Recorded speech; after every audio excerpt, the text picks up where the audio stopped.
교회의 거룩한 책무라는 제목으로 하나님 말씀 증거하도록 하겠습니다.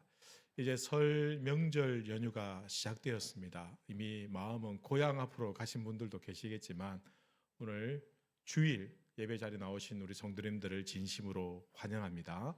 올해도 새해 복 많이 받으시고 즐겁고 유익한 그런 행복한 그런 명절 되시기를 바랍니다. 특별히 여러분들의 가정마다 소원하는 제목들이 우리 선하신 주의 뜻 안에서 다 이루어지기를 우리 주님의 이름으로 축원합니다.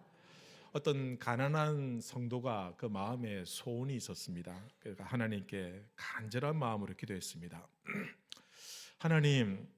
하나님께서는 천년이 하루 같고 하루가 천년 같다고 하셨지 않습니까? 그러니까 하나님께서 그래 아들아 내가 그렇게 얘기했지. 그럼 하나님 그러면 10억이 10원 같고 10원이 10억 같기도 하겠네요. 그러니까 곰곰이 생각하니까 하나님이 그래 그도 그럴듯한 이야기네. 그러니까 가난한 성도가 기다렸다는 것이 그러면 하나님 저에게 10원만 주십시오. 10원을 달라고 하지만 10억을 원하고 있었습니다. 그래서 하나님께서 곰곰이 생각하시더니 그래 알겠다 하더라. 그러면 하루만 기다려라. 천년을 기다리라라는 뜻입니다.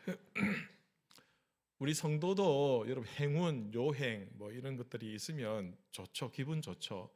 그러나 그것만 바라보지 말고 열심히 땀 흘려 일하라라는 그런 의미인 것 같습니다.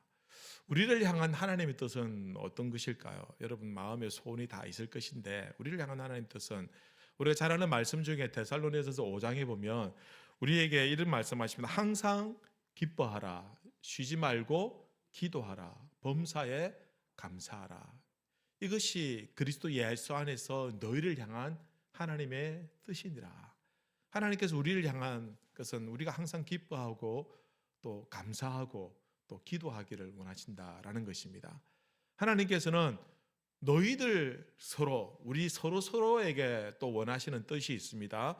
여러분 요한 1서 4장에 보면 사랑하는 자들아 하나님이 이같이 우리를 사랑하셨은즉 우리도 서로 사랑하는 것이 마땅하다. 하나님께서는 우리가 함께 사회를 이루고 공동체를 이루면서 우리가 함께 서로 사랑하기를 원하신다라는 것입니다. 오늘 본문 말씀은 이제 하나님께서 이 세상을 향하여 원하시는 것, 하나님께서 믿는 자들이 있고 안 믿는 자들이 있고 다 함께 어우러져가는 이 세상을 향해서 원하시는 뜻이 있는데 그것이 무엇인지 오늘 본문 말씀을 통해서 우리에게 교훈하고 있다라는 것입니다. 특별히 하나님께서는 우리 성도들을 통해서 하나님께서는 교회들을 통해서 이 세상에 기대하고 원하시는 뜻이 있습니다. 오늘 말씀을 통해서 우리가 함께 살펴보기를 원합니다. 여러분 오늘 말씀은 디모데전서라는 신약 성경입니다. 이 디모데전서는 우리가 잘 아는 사도 바울이 에베소에 있는 교회를 향하여 보낸 목회 서신서입니다. 여러분 이 말씀이 기록된 그 당시의 시대 배경을 우리가 잘 이해할 필요가 있습니다. 그 당시에는 로마가 전 세계를 통치하고 이렇게 통치하던 그런 시대입니다. 특별히 네로 황제라는 우리가 잘 아는 그 아주 고약하고 아주 잔인하고 질이 나쁜 그 로마의 네로 황제가 통치하던 그런 시대입니다. 여러분 이 네로는 아주 잔인한 황제였습니다. 그가 기독교에 대해서 특별히 극심한 박해를 가했는데 그 계기가 있었습니다. 어떤 사건이 있었는데 어떤 사건이냐? 로마에 큰 화재가 일어났습니다. 이 전 세계를 통치하는 로마라는 이 도시에 화재가 일어나니 완전 난리가 난 겁니다. 근데 소문이 돌았습니다. 네로 황제가 일부러 불을 지질렀다. 이곳에 이 도시를 허물고 새로운 뭔가를 짓기 위해서 고의적으로 불을 내질렀다라는 그런 소문이 돌았습니다. 그러니까 모든 것들이 이 화살이 네로 황제에게 향해 있었습니다. 그래서 이 네로 황제가 이 모든 비난의 화살을 자기에게서 다른 데로 돌리기 위해서 아주 소수 종교에 불과했던 그 기독교로 그 비난의 화살이 돌아가게 했습니다. 이 기독교인들이 불을 저지른 것이다. 저들을 잡아서 당장 감옥에 가두어라, 이런 명령을 내리기 시작했습니다. 특별히 로마의 타키투스라는 그런 유명한 역사학자가 있는데, 이 사람이 연대기라는 책을 썼습니다. 그 연대기라는 책 안에 보면 네로 황제가 기독교인들을 어떻게 박해했는가에 대해서 자세히 다루고 있습니다. 어떻게 했냐면은, 먼저 이 기독교인들을 굶주린 짐승들에게 먹잇감으로 던져 주었습니다. 수많은 사람들이 원형 경기장에서 모여서 구경하고 있는 그 자리에서 이 짐승들이, 사나운 짐승들이 이 사람을 잡아먹는, 뜯어먹는, 갈기갈기 찢어먹는 그런 잔혹한 장면을 보게 했다라는 것입니다. 그리고 특별히 이 십자가형은 굉장히 잔인한 범죄자에게 행해지는 그 최고의 형인데, 이 십자가형을 기독교인들에게 빈번하게 그 사형을 집행시켰다라는 것입니다. 또 한 기록에 의하면은 기독교인들을 사로잡아서 이 네로 황제가 밤마다 연회를 즐기고 뭐 술자리를 했는데, 이 잔치를 막 벌였습니다. 밤에 잔치를 하는데 그 밤을 밝히는 횃불로 이 기독교인들을 묶어서 그들에게 기름을 끼얹고는 그들을 태워버리면서, 기독교인들이 인간 횃불로 타오도록 하고는 그들이 술을 마시고 연회를 즐기고 그런 타락한 모습들을 보였다라는 그런 기록이 있다라는 것입니다. 그 시대에 우리가 잘 아는 바울이 순교를 당하였고, 또 제자들 중에 가장 대표적인 이 베드로도 그 시대에 이 로마의 네로 황제 치하 아래에서 순교를 당했다라는 것입니다. 그러다 보니까 많은 사람들이 기독교에 대해서 오해를 하고 또 기독교를 믿는 것을 무서워했습니다. 그러니 극심한 박해와 핍박을 해서 기독교를 받아들이는 사람들이 굉장히 드문 그런 시대가 되었다라는 것입니다. 그러니 기독교인들 입장에서는 로마 황제가 네로가 밉겠죠. 특별히 이 극심한 박해를 가하고 있는 로마에 대해서 아주 뭐랄까, 그 마음에 굉장한 고통과 아픔을 가지고 있었는데, 사도 바울이 그러한 시대에 특별히 기독교인들에게 편지를 썼는데, 그 내용이 오늘 본문의 내용이다라는 겁니다. 너희는 세상을 향하여 하나님께서 어떤 마음을 가지고 있는지 내가 지금부터 가르쳐 주겠다. 하나님께서는 이러한 시대에도 이 세상에 있는 하나님의 백성들이 어떤 마음을 가지고 어떻게 살아야 되는지에 대해서 말씀을 통해서 우리에게 가르쳐 주고 있다라는 것입니다. 자신도 감옥에 갇혀 있고, 자신도 로마 치하에서 박해와 죽을 고비를 수없이 넘겼음에도 불구하고, 그런 세상 속에 있는 교회가, 세상 속에 있는 성도들이 어떤 책임을 져야 되는지, 이 거룩한 책무가 무엇인지에 대해서 몇 가지로 고민하고 있습니다. 첫 번째는 무엇이냐? 모든 사람을 위하여 어떻게 하라고요? 기도하라라는 것입니다. 오늘 1절 보시면, 그러므로 내가 첫째로 권하노니 모든 사람을 위하여 간구와 기도와 도고와 감사를 하되. 세상을 위해서 성도가 가장 먼저 해야 할 일이 무엇이냐? 오늘 보면 내가 첫째로 권하노니, 첫째로 권한다는 말은 다른 모든 것들보다 우선적으로 그 무엇보다도 중요하게 권한다라는 그런 의미가 아니겠습니까? 이 세상을 향해서 우리가 해야 할 가장 첫 번째 중요한 일은 기도하라라는 겁니다. 세상이 참 악하고 또 타락하고 또 세상이 참 몹쓸 세상이라 할지라도 그 세상을 향하여 분노하고 정죄하고 비난하기에 앞서 먼저 기도하라라는 것입니다. 여러분, 누구를 위해 기도하라는 것입니까? 오늘 말씀해 보면 첫 번째는 세상을 위해 기도해라라고 가르칩니다. 모든 사람을 위해라고 말하고 있습니다. 모든 사람을 위해. 모든 사람은 믿는 사람뿐만 아니라 안 믿는 사람도 여기에 포함이 되는 것입니다.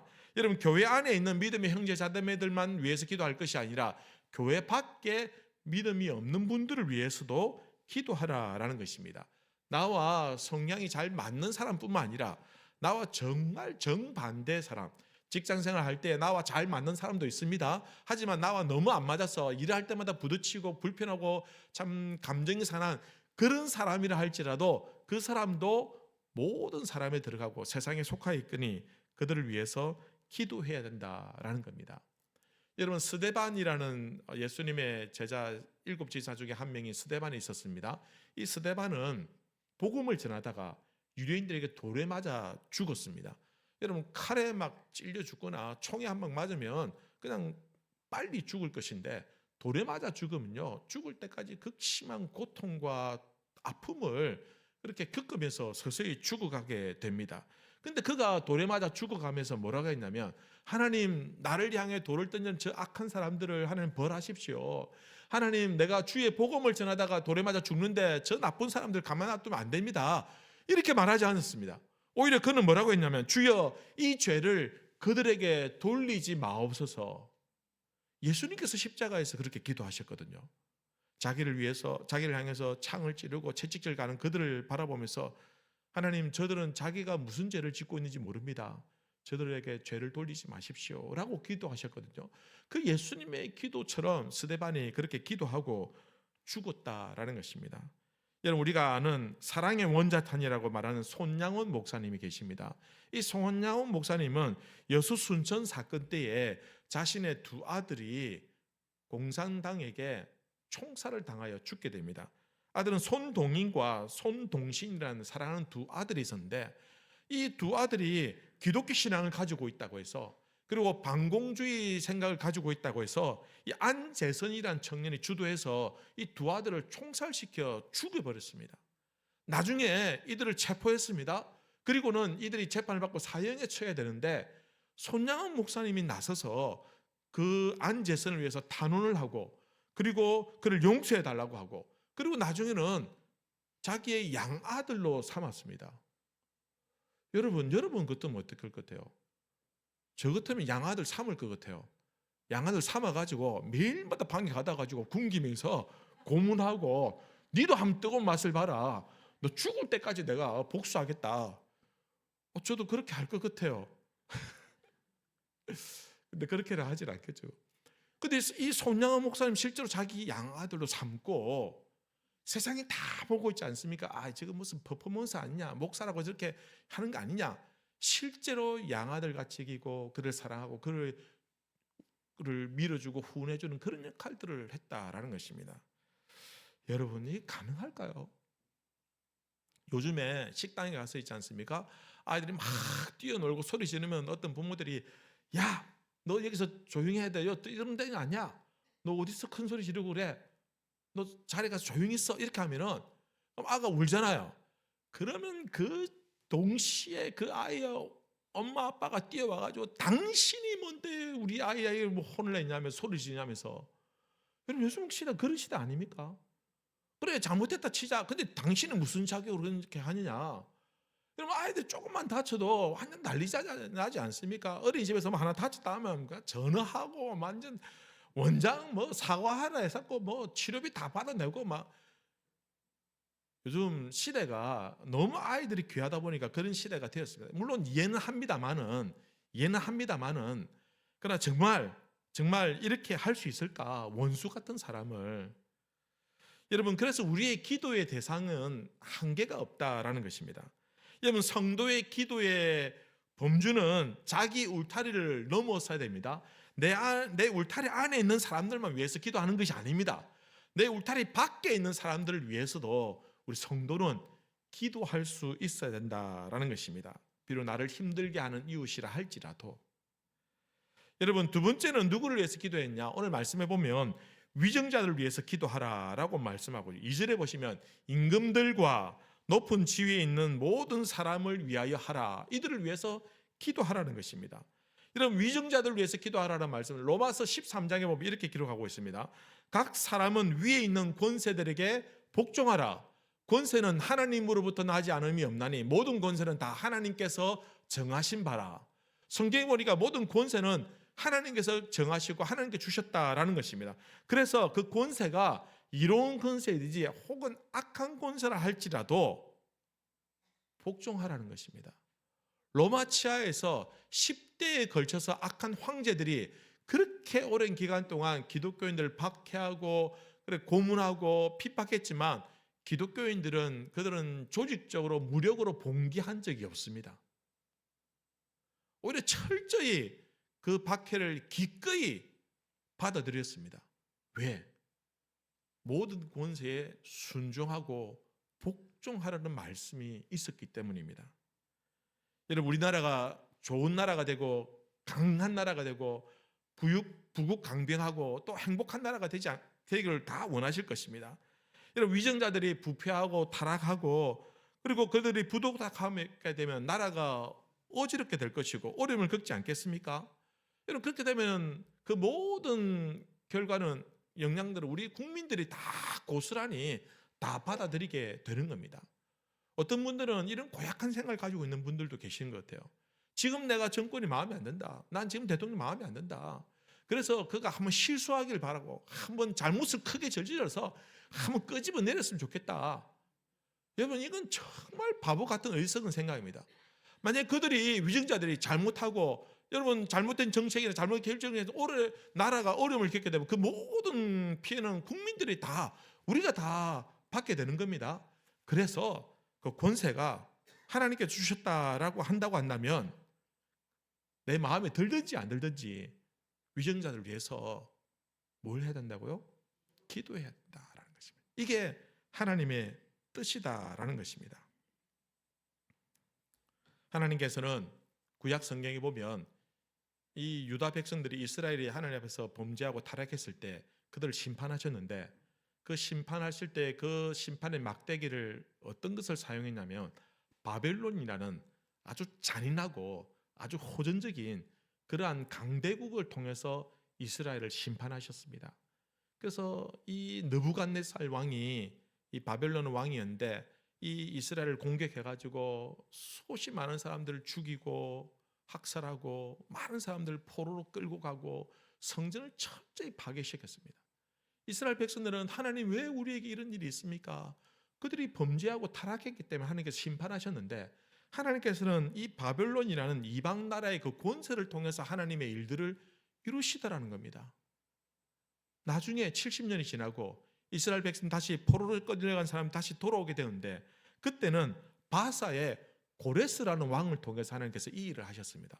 그도 역시 하나님을 섬기지 않던 사람입니다. 하지만 하나님께서 그에게 나타나셔서 나의 백성들을 돌려보내라 라고 했을 때 그가 그 말씀에 순종하게 됐고 결국은 그 권세를 통해서 이스라엘 백성들이 돌아올 수 있었다라는 것입니다.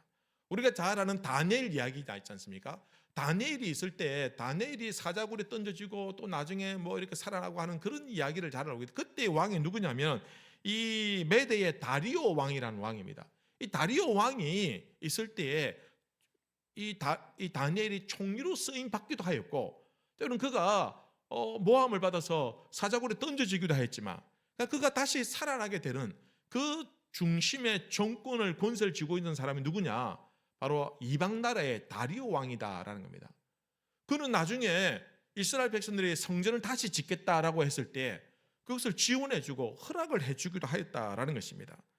하나님께서는 이런 권세들을 하나님의 일을 이루기 위해서 도구로 사용하셨습니다. 그러니 우리가 그 권세에 대해서 복종하고 순종하는 것이 하나님의 뜻이다라는 것입니다. 여러분, 지금 우리나라 정부나 위정자들의 손에 있는 권세는 하나님께서 맡겨주신 것입니다. 하나님께서는 그들을 통해서 선한 일을 하든 악한 일이든 하나님의 일들을 분명히 이루어 가실 것입니다. 그래서 우리 성도들은, 교회는 그들이 그 권세를 바르게 사용할 수 있도록, 그래서 나라가 평안하고 부국강병하고 또 하나님을 잘 섬기는 나라가 될 수 있도록 우리는 먼저 건전한 비판을 하기에 앞서 먼저 기도해야 된다라는 것입니다. 여러분, 미국의 남북 전쟁이 있을 때에 이 남부 군들과 남쪽에 있는 사람들은 링컨을 굉장히 싫어했습니다. 남쪽에 있는 어떤 교회에서 목사님이 예배를 드리면서 예배 설교할 때마다 링컨 대통령을 욕하고 몹쓸 사람이라고 비난했습니다. 그래서 어떤 성도가 듣다 해가지고 목사님 찾아가지고 목사님 링컨 대통령을 위해서 기도하신 적은 있습니까? 라고 이렇게 물었습니다. 링컨 대통령은 기도하는 사람이었습니다. 그 권세가 남부 쪽에서 볼 때는 좀 못마땅하겠지만 그러나 그를 위해서 비난하기에 앞서 먼저 기도해야 되지 않느냐라는 것입니다. 오늘 1절 보면은 간구와 기도와 도고와 감사라는 표현이 있습니다. 이 말은 한마디로 말하면은 기도하라는 것입니다. 여러분 도고라는 단어가 우리가 잘 사용하지 않는 단어예요. 이 도고라는 단어는요, 빌도자에 고할고자를 사용합니다. 그리고 특별히 이 단어가 헬라어로 사용할 때는 엔룩시스라는 단어를 씁니다. 이 엔룩시스는 대신 간청하다, 대신 요청하다라는 뜻을 가지고 있습니다. 이 말은 중보기도를 말하는 겁니다. 중보기도, 대신 기도하는 것입니다. 그러니 하나님께서 이 세상을 위해서, 위정자를 위해서 권세를 주셨다고 한다면 우리 교회와 성도들은 그들을 위해서 어떻게 기도해야 된다? 중보기도해야 된다라는 것입니다. 여러분, 우리의 기도의 지경이 넓혀지길 바랍니다. 내 마음에 드는 것만 위해서 기도하는 것이 아니라 내 마음에 들지 않지만, 나와는 정치성이 좀 다르다 할지라도, 나와는 생각이 다르다 할지라도, 그러나 먼저 기도하는 것이 하나님의 뜻이 된다라는 것입니다. 여러분, 여러분의 가정이 기도의 지경이 넓혀지길 바랍니다. 여러분, 가정만 위해서 기도하지 마십시오. 여러분, 이웃을 위해서도 기도하시고, 여러분 또한 여러분 가정만큼 행복하지 못한 가정, 또 다른 어려운 가정에 있는 사람들을 위해서도 기도해야 된다라는 것입니다. 여러분, 기도하는 것이 이 세상을 향한 하나님의 백성들과 교회의 거룩한 책무가 되는 것입니다. 두 번째는 하나님의 마음을 품는 것입니다. 오늘 말씀해 보면 4절에 이렇게 기록합니다. 하나님은 모든 사람이 구원을 받으며 진리를 아는 데 이르기를 원하시느니라. 하나님이 원하시는 것은 모든 사람들이 구원받는 것, 그것을 하나님께서 간절히 원하고 있습니다. 우리는 그 하나님의 마음을 품는 것, 이것이 우리를 향한 하나님의 요구가 되는 겁니다. 제가 중학교 때 처음 교회를 다니기 시작했습니다. 처음 교회를 다니니까 그때는 뭐 다른 데 어디 놀러 갈 데도 없고, 그죠? 뭐 노래방 이런 것도 없었던 것 같아요. 그러니까 뭐 교회 가는 게 너무 재밌고 너무 행복한 거예요. 친구들도 있고 여학생도 있고 간식도 주고 그래서 이제 전도하라고 하니까 우리 반에 아이들, 그때는 한 반에 한 60명 70명 안 됩니까? 그러니까 전도를 하는데 60명 70명이 다 좋은 놈들은 아니거든요.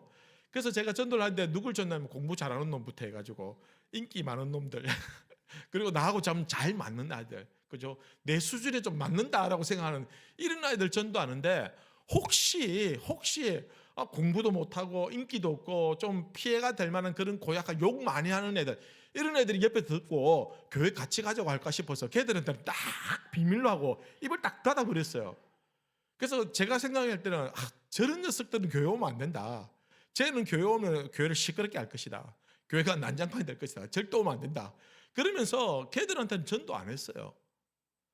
참 바보 같은 생각이죠. 어리석은 생각이죠. 그죠? 모든 사람이 구원을 얻길 원하는 것은 하나님의 마음입니다. 그러면 우리가 그 사람들을 구분하거나 구별하거나 판단하거나 차별하는 것은, 그것은 아주 잘못된 생각이다라는 것입니다.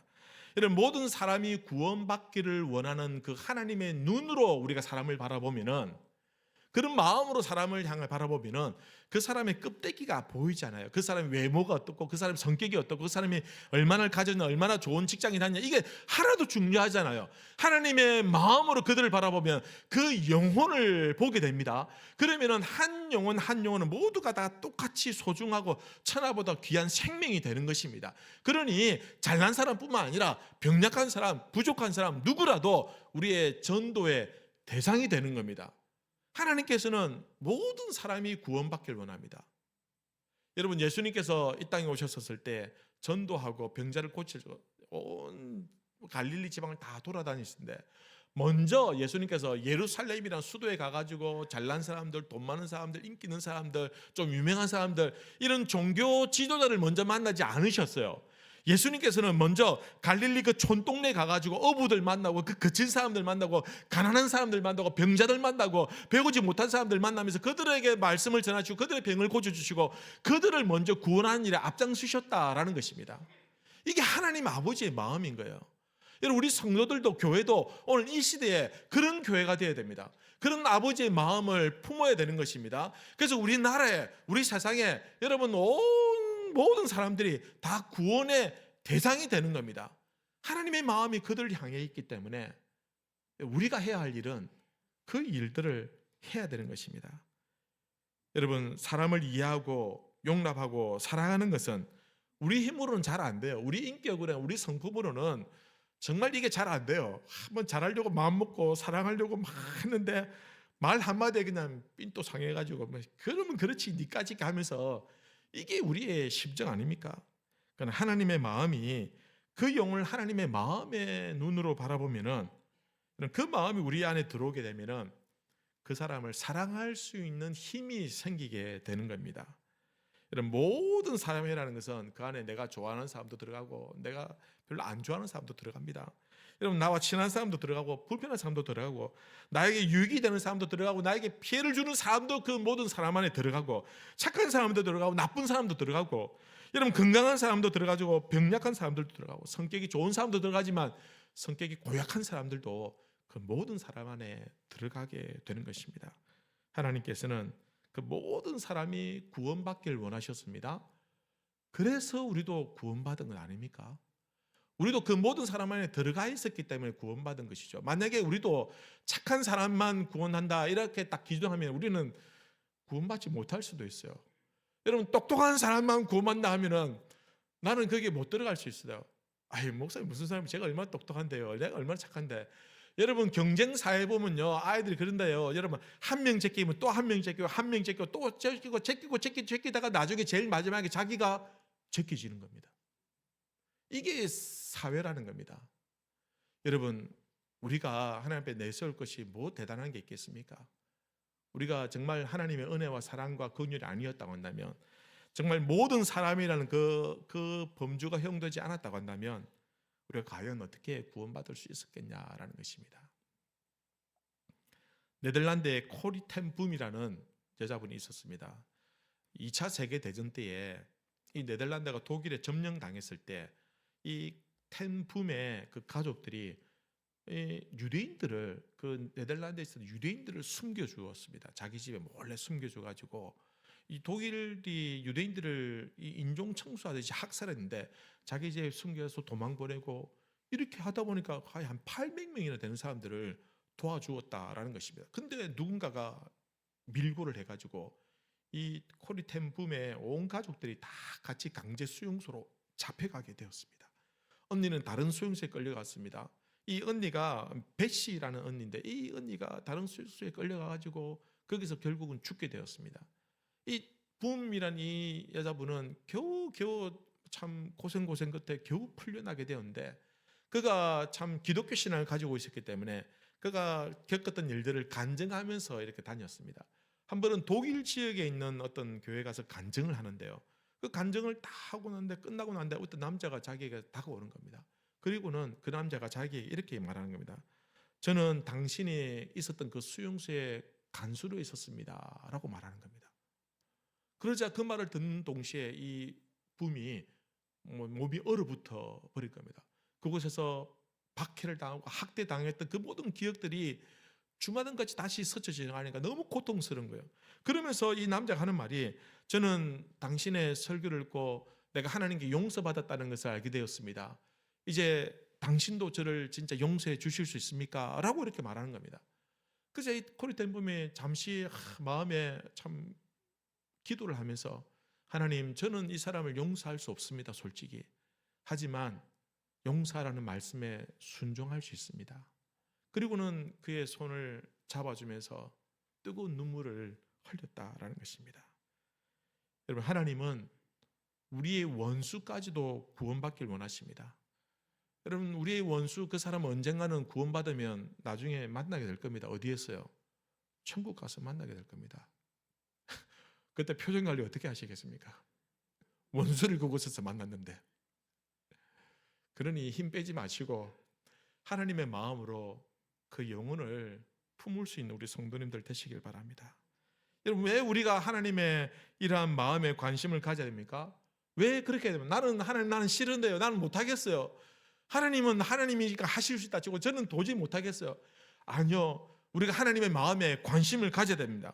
왜냐하면 예외 없는 하나님의 사랑으로 말미암아 우리가 구원을 받았기 때문에 우리도 그 예외 없는 사랑으로 말미암아 구원받았기 때문입니다.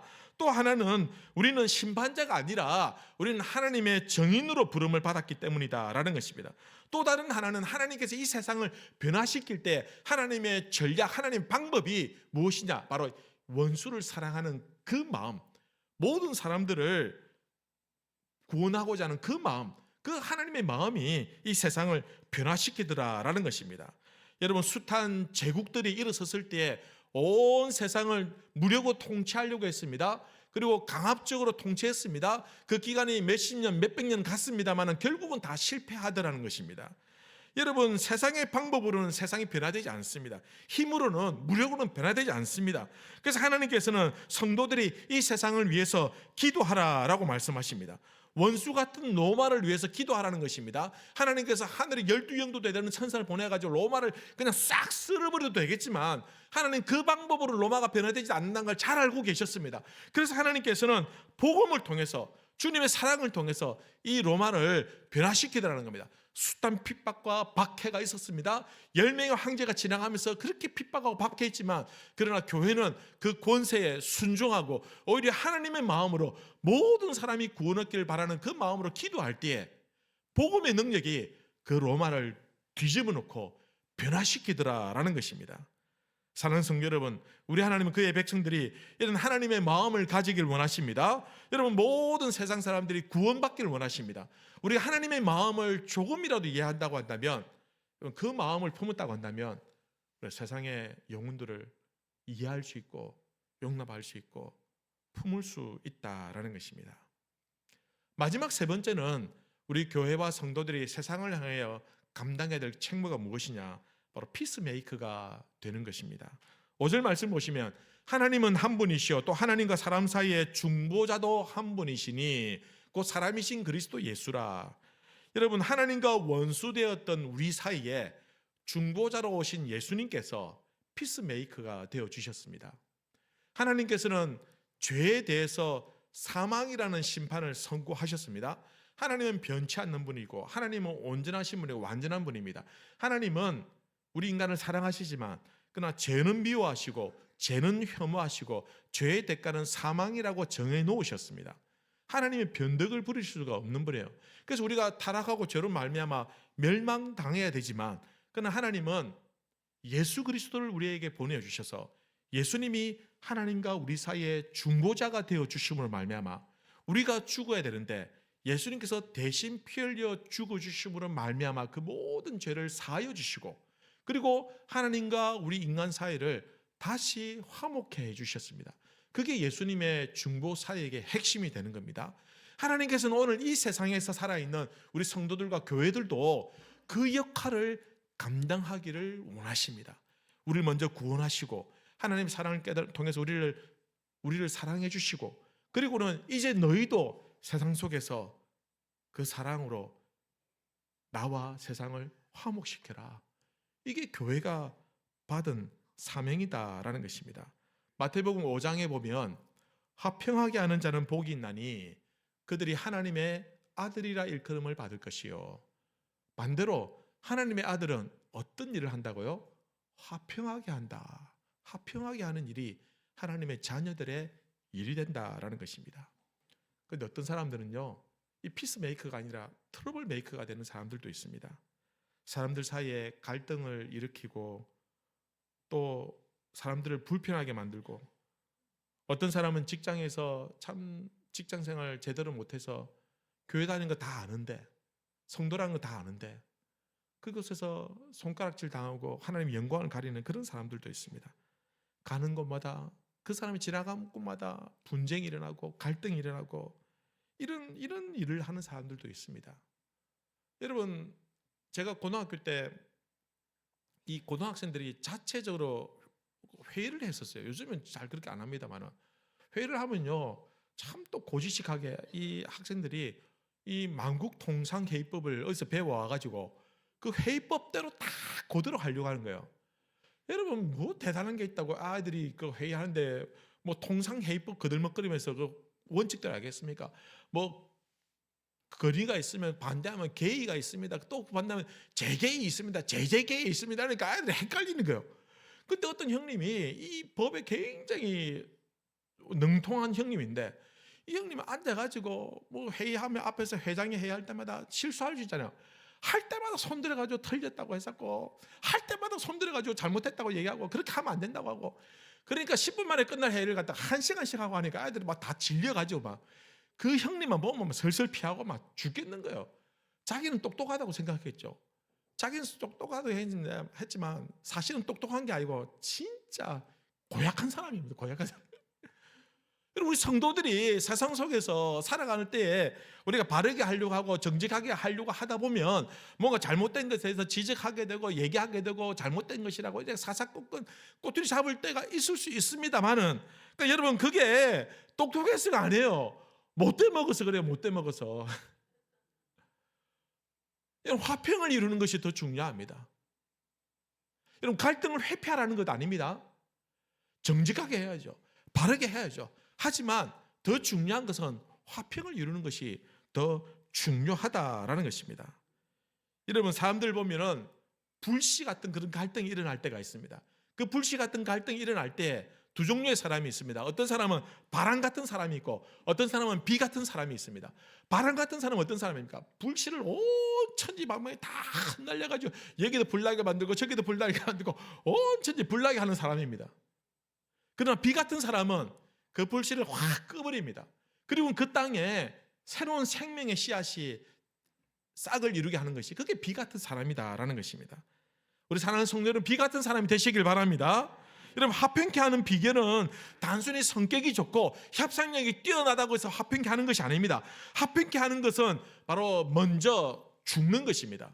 지난 금요일 말씀을 드린 것처럼 내가 먼저 죽고자 할 때 살아나는 생명 역사가 일어나게 되는 것입니다. 내가 땅에 떨어져 하늘의 미랄이 되어서 썩어져 갈 때에 또 다른 싹이 태어나고 열매를 맺는 생명 역사가 일어나게 되는 것입니다. 여러분 두 이웃이 있었습니다. 한 집은 매일마다 아침 저녁으로 싸우고 큰 소리 나오고 막 뚱땅거리고 뭐 물건 던지 소리 나오고 막 이런 집이 있고, 그 옆에 있는 집은 너무너무 깔깔거리고 하하하고 뭐 화목한 그런 가정이 있습니다. 그러니까 한 번은 이 싸움 맨날 싸우고 다투는 이 집안의 가정이 너무 답답해가 밖에 나가서 담배를 피우고 밖에 나왔는데 마침 그때 자기 이웃집에 있는 가정도 나온 거예요. 그래서 얼굴 마주치고 인사를 어설프게 하다가 따져 물었습니다. 아니 도대체 우리는 맨날 싸우는데 당신은 왜 그렇게 조용하고 왜 그렇게 재밌는 일이 많냐 하니까 그 화목한 집안의 가정이 하는 말이 뭐라고 하냐면, 예, 저희 집은 죄인들만 모여 살고 있고 당신 집은 의인들만 모여 살고 있기 때문입니다 라고 말하는 겁니다. 자기 잘못은 없는 거 다 다른 사람이 잘못했다고 하니까 맨날 싸우는 거예요. 하지만 아이고 제가 잘못해서 내가 잘못했네, 내가 실수했어요, 아 그래요 알겠습니다, 이렇게 하는 집은 화목하게 되더라는 겁니다. 여러분 교회도 마찬가지입니다. 죄인들이 모여야 화목한 줄로 믿습니다. 죄인들이 다 모여야 천국이 되는 겁니다. 여러분 의인들끼리 모이면 맨날 찌지고 볶고 싸울 거예요. 우리는 의인이 아니라 죄인이라는 것입니다. 예수님께서 진정한 피스메이커가 되셨습니다. 예수님께서 어떻게 되셨습니까? 십자가를 지심으로 자기가 죽을 때에, 예수님 안 죽으셔도 돼요. 죄가 없으시니까. 예수님께서 하늘의 12영도 되는 천사를 불러서 그냥 막 자기를 핍박하고 박해하는 그 로마 군민을 한순간 다 싹쓸이 할 수도 있습니다만은, 그러나 그 방법으로는 평화가 이루어지지 않는다는 것을 알고 계셨기 때문에 예수님께서는 스스로 기꺼이 십자가를 지셨다라는 것입니다. 모든 능력을 다 가지셨지만 죽음을 선택할 때 진정한 평화가 이루어지게 되는 겁니다. 여러분 우리가 세상 속에서 진정한 이 세상의 화평을 이루는 방법은 이와 같은 원리입니다. 우리가 죽을 때, 우리가 낮아질 때, 우리가 겸손할 때 세상에 진정한 화평이 이루어지게 되는 것입니다. 여러분 우리가 처해 있는 가정에서, 직장이나 또 다른 공동체에서 진정한 평화와 화평을 이루길 원한다고 한다면 우리가 먼저 예수님처럼 죽어지는 방법을 선택하십시다. 내가 낮아지고 내가 죽을 때에 화평이 이루어지게 되는 것입니다. 사랑하는 성도 여러분, 가는 곳마다 여러분들 때문에 웃음꽃이 피고 여러분 가는 곳마다 진정한 평화가 깃들기를 바랍니다. 이번 명절에 여러분 찾아오는 가족도 있을 것이고 찾아갈 때도 있을 것입니다. 가는 곳마다 여러분 화평을 이루십시오. 뭐 가다 보면 이런저런 얘기하고 뭐 정치 얘기도 하겠죠, 그죠? 절대 싸우지 마시고 고집 부리지 말고 그냥 지고 오십시오. 아 그러냐면서 그래 그런 거 같다 하면서 그러면은 화평이 이루어지게 됩니다. 그럼 상대방이 나를 무시하냐? 안 해요. 나를 무시하는 것이 아니라 진짜 정신이 올바로 바뀌는 사람이라 한다면 오히려 나를 더 존중하게 되는 겁니다. 여러분 명절에 피스메이커가 되시길 바랍니다. 우리가 세상을 향한 거룩한 우리의 책무가 있습니다. 기도하십시다. 하나님의 마음을 가지고 세상의 사람들을 바라보면서 그들을 긍휼히 여기고 그들도 함께 우리와 함께 구원받는 길로 인도하십시다. 그리고 우리가 가는 곳마다 갈등의 중심에 서지 마시고 중보의 중심에 서셔서 피스메이커의 역할을 감당하는 우리 모든 성도님들 되시기를 우리 주님의 이름으로 기원합니다. 같이 한번 기도하십시다. 이런 말씀을 생각하면서 한번 기도하십시다.